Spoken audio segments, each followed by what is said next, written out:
할렐루야. 오늘 이 새벽에도 이 새벽을 깨워서 기도하시는 여러분들에게 하나님의 은혜가 있을 줄 믿습니다.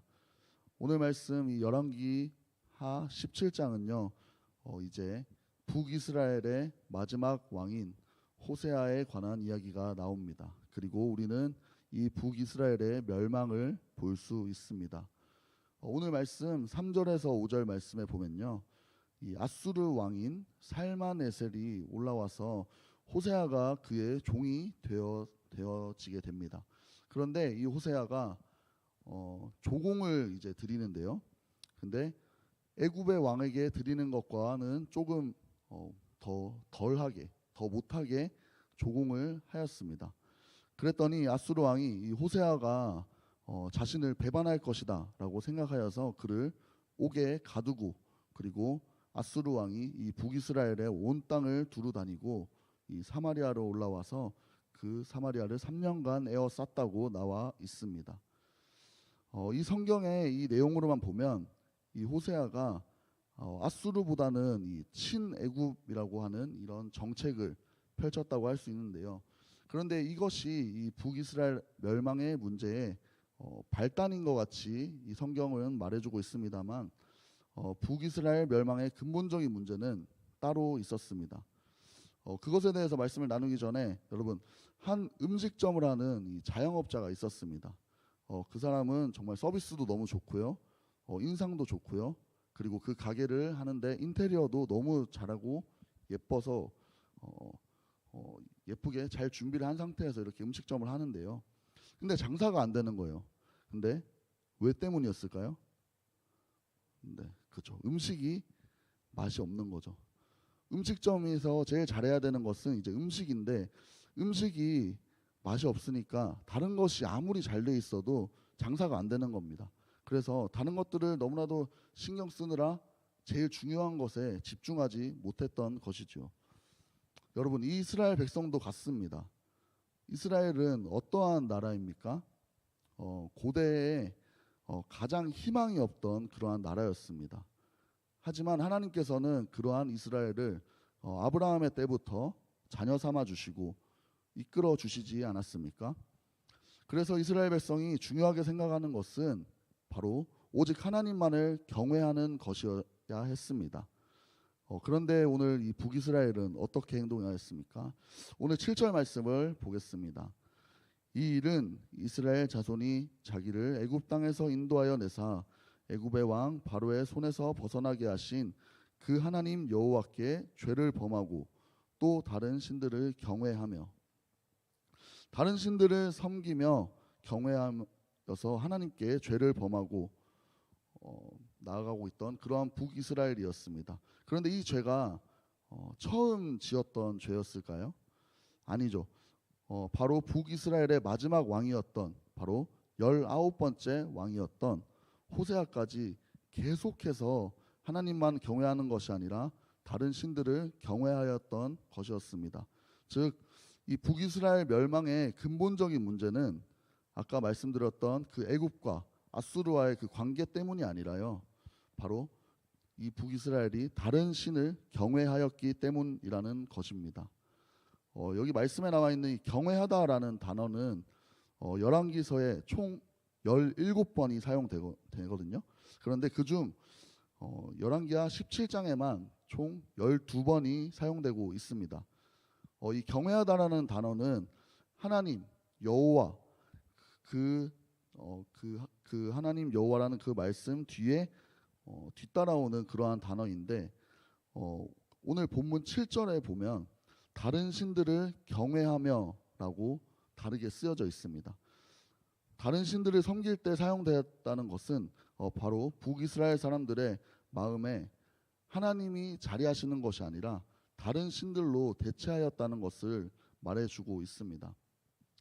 그렇다면 다른 신들을 경외하였다는 것은 무엇을 의미할까요? 신명기 4장 10절 말씀에 보니까 내가 호렙산에서 내 하나님 여호와 앞에 섰던 날에 여호와께서 내게 이르시기를 나에게 백성을 모으라. 내가 그들에게 내 말을 들려주어 그들이 세상에 사는 날 동안 나를 경외하였음을 배우게 하며 그 자녀에게 가르치게 하리라 하시매. 이 말씀은 가나안 땅에 들어갈 때에 모세의 경고 내용입니다. 하나님은 모세에게 그리고 이스라엘 백성에게 세상 사는 날 동안 하나님 경외하는 법을 배우게 하셨고요. 그것을 자녀들에게 가르치라고 명령하였습니다. 여기에서 이 하나님을 경외함은 그분의 말을 배워 가르친다는 뜻입니다. 그런데 반대로 생각했을 때에는 오늘 말씀 7절과 같이 다른 신을 경외하였다는 것은 하나님의 말씀이 아니라 다른 신들의 가르침을 배우고 그것을 자녀들에게 가르치기도 하며 살아갔다는 것을 의미합니다. 바로 북이스라엘이 그러한 삶을 살았다는 것이죠. 그래서 8절 말씀에는 여호와께서 이스라엘 자손 앞에서 쫓아내신 이방 사람의 규례와 이스라엘 여러 왕이 세운 율례를 행하였습니다 라고 기록하고 있는 것입니다. 다른 신들을 경외하였다는 것은 우리가 흔히 알고 있는 신사참배를 하듯이 그러한 단순한 경배가 아니라요. 적극적으로 그들이 그 율례를 따르며 살았다는 것입니다. 살아가다 보면 소극적인 죄가 있다면요. 적극적인 죄도 있습니다. 베드로가 예수님을 부인하였던 죄는 소극적인 죄라고 볼 수 있습니다. 그것을 자기가 작정하고 지은 잘못이 아니기 때문이죠. 그러나 그 예수님을 죽였던 그 제사장과 바리새인들은 적극적인 죄입니다. 지금 이 호세아를 포함한 북이스라엘 사람들은 소극적으로 다른 신을 경외한 것이 아니라 적극적으로 다른 신들의 규례를 가르치고 율례를 행하도록 요구하고 있습니다. 10절에 보면 모든 산 위에 풀 위에 나무 아래 목상과 아세라상을 세웠다고 나옵니다. 아세라신과 바알은 풍요의 신의 상징인데요. 호세아는 아세라와 바알 신을 섬기면 풍성한 축복이 온다고 생각하고 이를 적극적으로 가르쳤던 것입니다. 하지만 하나님께서는 이러한 북이스라엘의 잘못된 행동을 그저 바라만 보고 계시진 않았습니다. 12절 13절 말씀에 보니까요. 또 우상을 섬겼으니 이는 여호와께서 그들에게 행하지 말라고 말씀하신 일이라.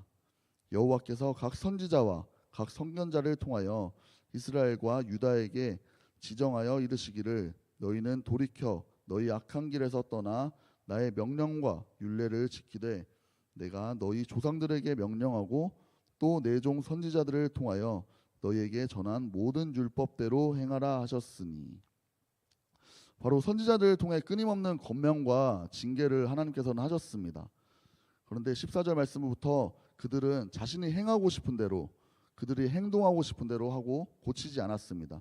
그리고 기다리고 기다릴수록 하나님을 향한 그러한 경외함이 늘어나는 것이 아니라 바로 다른 신들을 향한 경외가 늘어가고 있었기 때문에 하나님께서는 결국 이 북이스라엘을 심판하셨습니다. 그 죄의 결과로 북이스라엘은 멸망하게 되었습니다. 여러분, 하나님께서 제일 싫어하시는 죄는 무엇입니까?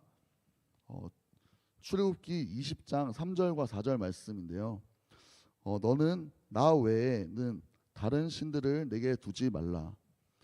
너를 위하여 새긴 우상을 만들지 말고 또 위로 하늘에 있는 것이나 아래로 땅에 있는 것이나 땅 아래 물속에 있는 것에 어떤 형상도 만들지 말며. 우리가 잘 아는 10계명의 바로 첫 계명 말씀이죠. 제일 중요하니 하나님께서는 제일 처음으로 주셨을 것입니다. 나 외에 다른 신을 내게 두지 말라. 하나님께서는 제일 싫어하시는 죄를 북이스라엘 왕이 바로 19번이나 바뀔 때까지 하나님께서는 여러분 기다려 주셨습니다. 19번이라는 기회를 주신 것입니다. 아무리 미워도 아무리 그 백성들이 자신을 섬기지 않고 그 이방신들을 섬기더라도 하나님의 자녀이기 때문에 사랑하기 때문에 하나님께서는 기다려 주셨습니다. 여러분들은 하나님 보시기에 어떠한 죄를 짓고 계십니까? 어떠한 죄가 되었든 회개하고 돌이키시고 같은 죄를 반복하지 않는 여러분 되시길 기도합니다. 하나님께서는 오늘 북이스라엘의 멸망과 같이 계속해서 참아주시기만 하시는 분은 아닙니다.